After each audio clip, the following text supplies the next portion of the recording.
Good morning and welcome to Valley News Now. I'm Adam Shalafood, and today I am joined by Courtney Caspers. Now, Courtney is in pediatric hematology oncology as a registered nurse. Courtney, thank you so much for joining us, and today we're talking about Childhood Cancer Awareness Month. Yes, thanks for having me. I'm happy to have you here in studio. A super important topic always, but definitely a focal point in the month of September. And so plenty to talk about within the realm here, but let's first talk a little bit about you and talk about your background and how you wound up working in this field. Yes, I actually started working in adult oncology. I started as a CNA, worked my way up as an LPN, went back to school, got my RN BSN. So I worked as a registered nurse in adult oncology. Then I transitioned about 2 years ago to pediatric oncology, where I started out as an infusion nurse, so I administered the chemotherapy, and then I transitioned into the role of a primary registered nurse. So I work closely with the oncologists and help develop the care plans, the therapy, the treatments, and I more so navigate the questions and coordinate the care with the patients. Well, let's talk about that transition. What went into your internal call to decide to go from adult to childhood treatment? Definitely. I would say the biggest push was I want to further my degree even more, and I was just able to be more hands-on in pediatric oncology. We do everything, whereas in the adult world, everything is split up, where nurses, you're either in infusion or you're with the adults, you're with radiation, where in pediatrics, you do everything. So you definitely get more experience.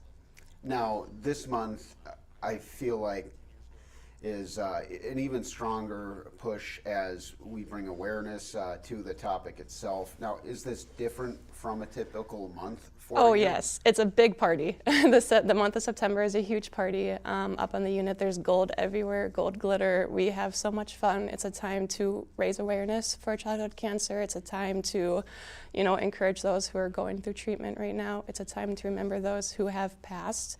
It's also a time to remember that, childhood cancer is, there's not much money that goes to childhood cancer research. Only 4% of funding goes to pediatric oncology, so we need to work to increase that number. And so what kind of efforts are made to increase that number? Well, we have to get out there. We need to speak. We need to encourage that more funding is put towards pediatric oncology. Since the 1970s, we have been able to decrease the rate of death by 70%. Now imagine what we could do if we could increase how much money and how much funding we put towards childhood cancer research. Now, the obvious challenge is being able to, treat the illness itself. But one of the aspects I imagine would be tremendously difficult as well is just interacting with those families, interacting with those loved ones, and being a source of strength and support. How do you guys navigate that? Well, they definitely don't teach you that in nursing school.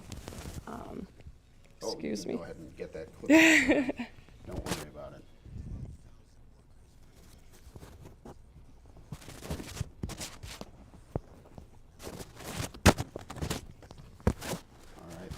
Is that better? Yeah, okay. That should work. They definitely don't teach you that in nursing school. It comes with time. It comes with watching those who have spent more time in the field than you have.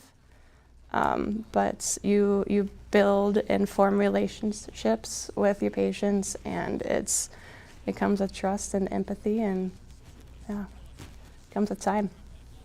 And what about with the relationships with the patients themselves? Sorry, I just want to make sure this gets it. No problem. We're just going to go on a quick standby, and we'll get that technical difficulty resolved.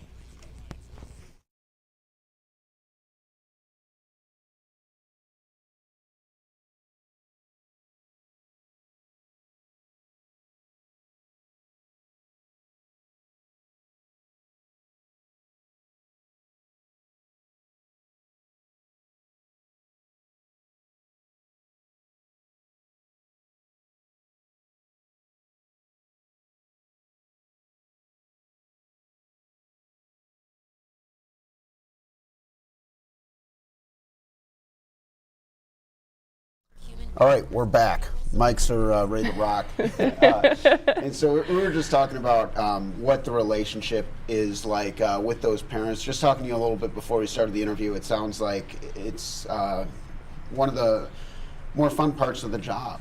Yes, definitely. So I say the most part that gets me is, you can poke and you can prod these little kids as often as you do, but yet they still come back and they want to play with you and they hug you every time they come back on the units and they run into your arms, and it's the best feeling in the world that they feel safe with you, no matter how many times that you access their port, you start an IV, you give them this toxic chemo, but they trust you and the parents trust you, and it's amazing to be able to be with them in the vulnerable moments.